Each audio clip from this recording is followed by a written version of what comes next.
여객선 개념으로 운항을 하고 계신 배. 그리고 요 배는 아까 말씀드렸던 플라잉 더치맨이고, 여기 보시는 요 갤리온, 갈레온이라고도 읽습니다만은 이 갈레온 타입입니다. 이것들이 다. 여기서 제가 적은 것처럼 대양 항해에 적합하고요. 말씀드렸듯이 군함이나 수송선, 그리고 항상 바람이 뒤에서 불어와야 잘 갈 수 있는 배들입니다. 자, 그럼 종범선은 보신 것처럼 이 삼각형 돛을 주로 쓰고 있고, 이렇게 종적으로 연결이 되어 있는 배들을 종범선이라고 합니다. 여기 보시는 것처럼 아까 말씀드렸던 세일링 요트, 이렇게 지금 배가 갈 때가 최적의 형상을 유지하고 있는 겁니다. 바람 때문에 이렇게 기울어져 있고요. 이 보여드린 것처럼 경기용 선박, 연근해 항해용, 주로 유람이나 경기종에 많이 쓰이는 것들이 종범선입니다. 요게 이제 행종범선입니다. 보신 것처럼 횡범도 있고, 앞에 이 삼각형 돛을 종범 형태로 달아서 순풍이 아니더라도 방향을 바꿀 수 있도록 이렇게 이제 준비가 됐는데, 실제로 말씀은 이렇게 하지만 18세기 후반부터 등장한 모든 범선들이 횡종범선, 다범장선이라고 부를 정도로 횡범하고 종범을 같이 장착하고 돌아다니게 됩니다. 예. 요거 혹시 요 그림 보신 분 있으실지 모르겠지만, 이 배는 지금 현재 그 아메리카스컵이라고 하는 데서 2010년, 2013년 계속 우승하고 있는 미국의 팀 오라클이라고 하는 배입니다.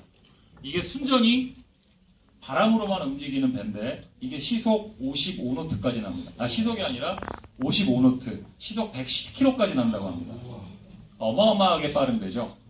그래서 지금 그 도전자 결정전이 벌어지고 있는데, 내년 아마 후반쯤에 이 배랑 도전자 결정전에서 우승하는 두 배가 1대1 매치를 벌이게 될 겁니다. 아주 굉장히 기대하고 있습니다.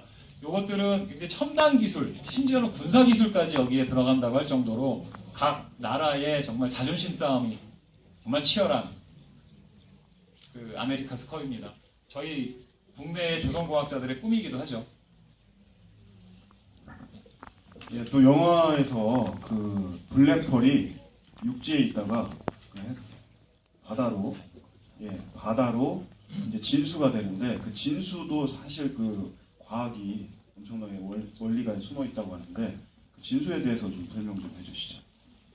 예, 이거는 사실 스포에 가까워서 제가 말씀은 자세히 안 드리겠습니다.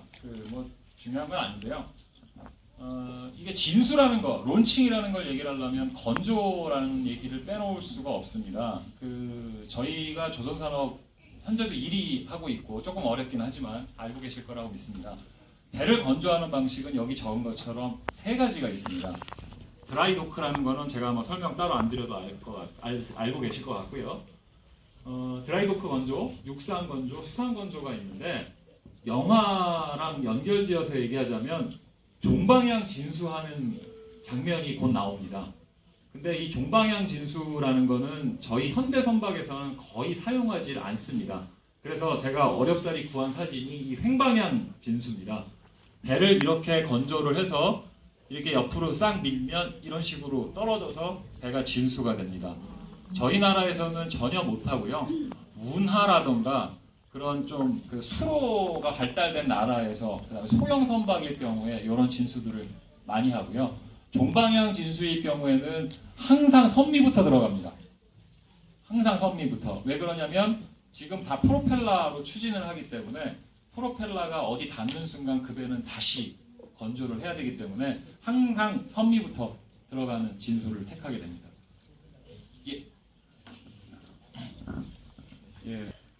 어떤 관계가 있는지. 왜 갑자기? 잠깐 설명 잠깐 가능하시겠어요? 예. 어떤 질문이? 질문이 천문학과 항해 술의 관계. 내려가야 되나요? 아니면은 거기서 하셔도 돼요. 예, 거기서 하시는 게 좋겠어요. 자신으로 나오세요. 사실은 자기 배에서 바다에서 자기 위치를 찾기에는 굉장히 불가능에 가깝습니다.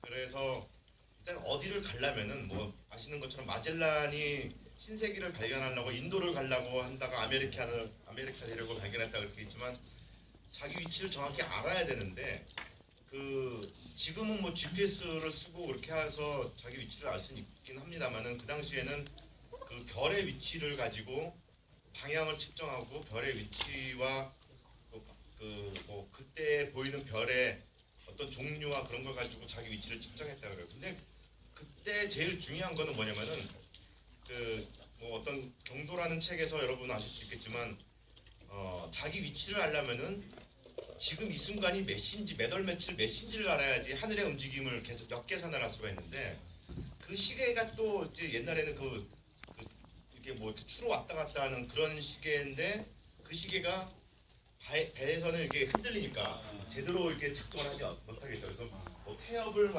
이용한다든가 뭐 여러 가지 했는데 그 시계를 정확히 하는 게 겨우 이제 18세기 요쯤에 알게 됐습니다. 그래서 대양 그 항해를 하기 위해서는 지금 보시는 것처럼 어떤 저런 별의 각도, 어떤 별의 각도를 가지고 계산하는 육분이라든가 이런 것도 있었는데 역시나 그 시계가 문제였습니다. 시계가 있어야지 지금이 언제인지를 알아야지 어떤 별이 언제 어디가 보인다는 거는 계산은 되는데 자기 위치를 알기 위해서는 시간도 알아야 된다. 그 여러 가지 복잡한 문제가 있었던 것 같습니다.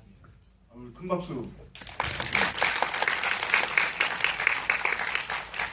저희가 전혀 짜고 치고 뭐 이러진 않았는데 설명을 너무 잘해주시네요.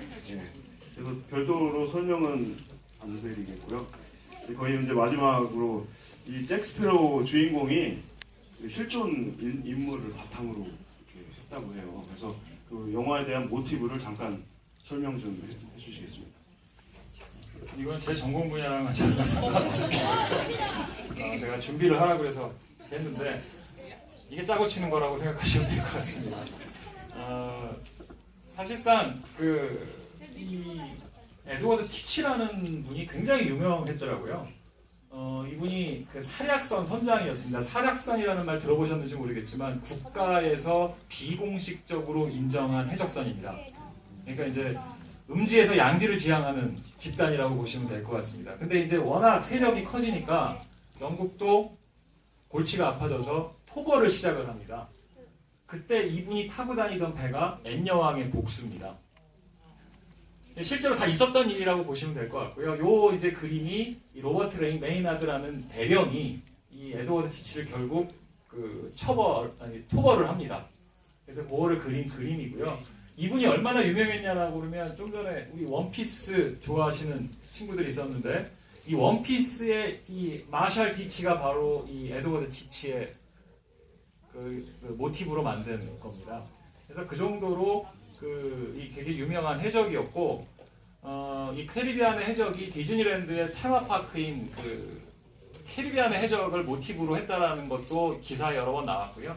그 안에 있는 인물들 잭 스패로우가 이 에드워드 티치를 모티브로 해서 생성된 캐릭터고 실제로 3편인가 4편에 이 검은 수염이라는 해적이 또 등장을 합니다. 실제로. 그래서 그런 부분들을 알고 보시면 더 재미있지 않을까 생각을 합니다.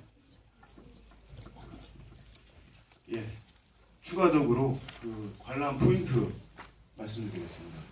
이게 캐리비안 해적이 상상에 의해서 만든 영화인데 이 시리즈가 이제 디즈니랜드 테마파크를 토대로 이제 제작이 됐다고 하더라고요. 그래서 결국에는 이게 대양 우주 탐험도 이제 영화들이 많이 있는데 이 해저 탐험, 해양 탐험 이런 영화가 대표적인 게 캐리비안 해적이 아닌가 생각이 돼요. 그래서 얼마나 인류가 이 상상의 나라를 대양 탐사를 하는데 상상력이 동원되는지를 한번 잘 보시면서 보시면 좋을 것 같고요. 또 하나는 아까 지금까지 말씀드렸던 배 종류나 항해 방법, 진수사태 뭐 이런 배의 관점에서 설명을 많이 들으셨잖아요. 그래서 그런 포인트를 봐주시면 조금 더 재미있지 않을까 생각이 됩니다. 이 캐리비안 해적을 보신 분도 계시고 그런데 평이 저도 봤지만 이게 뭐 진짜 감동이 있고 그런 영화는 아니라는 거 다 아시죠? 너무 기대하지 마시고 그냥 이렇게 즐기시면 좋을 것 같습니다. 오늘 사실은 안혜성 박사님이 이 설명을 전공 분야도 있었지만 다른 분야도 이렇게 얘기를 어렵게 해주셨는데 좀 걱정을 그 조금 하셨어요. 이게 과연 내가 해도 되고 안 해도 되고. 그런데 그 저보다 더 잘한다. 그것만 믿고 그냥 하셔라 그렇게 했는데 오늘 너무 설명을 잘 해주셔서 너무 감사합니다. 큰 박수 한번 부탁드립니다.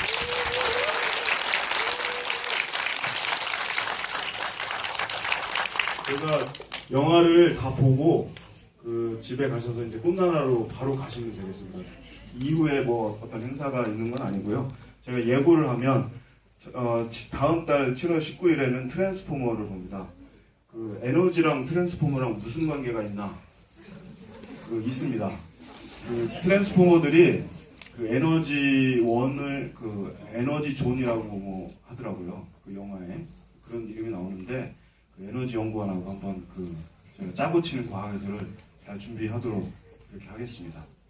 그 영화는 끝날 때가 그 마지막이 그 끝나는 게 아니라 영화 크레딧이 다 올라가면 그걸 봐야 되거든요. 저희가 그 어떤 사람이 어떤 고생을 했는지 그냥 안 보고 그냥 가시면 안 되잖아요. 물론 영어가 그 주로 이제 외국 사람들이 했겠지만 영화 크레딧이 다 올라가면 이제 자연스럽게 교류하시면서 나가서 예, 꿈나라로 가시면 되겠습니다. 예. 자 이제 영화를 예, 보겠습니다. 근데 그 질문이 그래도 이제 한두 분 정도 받으면 좋겠는데 질문을 좀 해주시면 저희가 그 질문을 받는 걸로 하죠. 예. 시간이 조금 남아서요. 손을 드시면 예, 그 질문을 하실 수 있습니다. 그리고 그 영화 무료 티켓이 나갑니다. 예. 예. 질문 없어요? 이런 예. 아까 안 박사님 배 몇 개 있냐 물어보시고 언제 저기 여름에 타세요? 예, 타려고 노력은 합니다. 네, 뭐 꼭 배가 제 배여야 타는 건 아니니까요. 언제든지 원하시면 제가 같이 가서 네, 해드리겠습니다. 그러면 10명이라도 저 모시고 가시죠. 아, 예. 예. 여기 우리 꼬마. 예. 노트북이만 탔으면 했는데 크게 좀 말씀해주세요. 노트북 많다고 하셨는데 여기서 잘하면 주실 거였나? 아, 요트를 주실 수 있냐고 지금 노력하겠습니다. 예. 영국에서 이렇게 조정 경기가 열리잖아요. 네. 그것도 굉장히 속도전인데 네. 그것도 이 배하고 무슨 속도 원리가 같은 거예요. 조정도 이렇게 노정. 예, 모든 배는 기본적으로 말씀하신 것처럼 원리는 똑같습니다. 근데 이제 조정 같은 경기는 배의 선형을 각자 해오는 게 아니고 원 디자인이라고 해서 같은 선형으로만 하고 거기에 쓰는 이제 그 완전히 선수들의 힘, 그다음에 기술 그걸로만 승부를 하기 때문에 요 과학하고는 조금 차이가 있고 오히려 스포츠 과학 쪽이 더 가까울 거라고 생각합니다. 마지막 예, 저분하고 저분 이렇게 예, 먼저.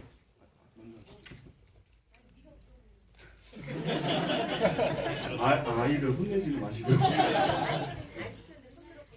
예, 좋습니다. 예.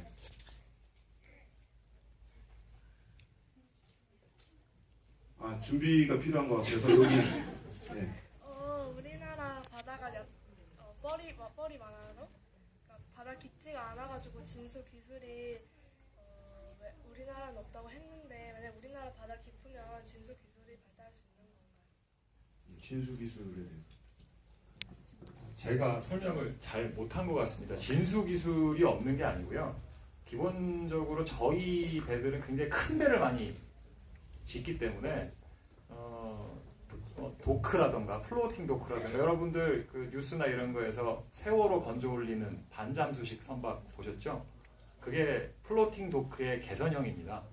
그래서 그런 식으로 거기 위해서 배를 짓고 그걸 가라앉혀서 배가 자항해서 나아갈 수 있도록 만드는 그런 진수 기술들이 굉장히 많이 발전돼 있어요. 그래서 저희가 뻘에서 배를 지을 수가 없죠.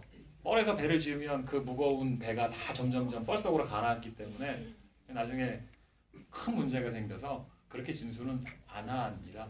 지금 보신 저런 배들은 저희 나라에서는 굉장히 작은 조선소들이 짓는 배라고 생각하시면 돼요. 마지막 질문 받고 영화 보겠습니다. 하시죠, 질문. 그런데 예. 나라 중에 어느 나라 배가 많아요? 어느 나라 배가 제일 많나?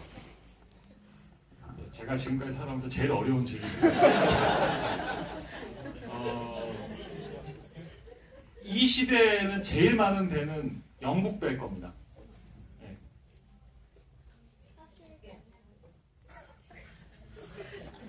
왜냐하면 그때는 세계의 바다를 영국이 지배했다라고 하거든요. 그래서 영국 배가 제일 많았을 걸로 생각합니다. 확실하지 않은 거죠.